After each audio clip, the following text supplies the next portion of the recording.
غزوہ ہند سے کیا مراد ہے؟ اکثر کشمیر میں جہاد کرنے والی تنظیمیں اپنے پمفلٹ میں اس کا ذکر کرتی ہیں اور جس کا حوالہ بھی دیتی ہیں۔ حدیث صحیح ہے، لیکن حدیث میں اصل میں دو غزوات کو جمع کیا ہے ایک حدیث میں۔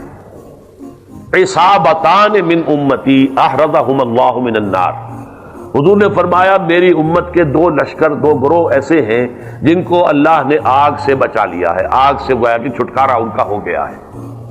عصابۃ تغزو الہند، ایک گروہ وہ ہوگا جو ہند پر حملہ کرے گا، وعصابۃ تکون مع عیسیٰ ابن مریم، دوسرا گروہ وہ ہوگا جو عیسیٰ ابن مریم کے ساتھ ہو کر یہودیوں سے اور دجال کے خلاف جنگ کرے گا۔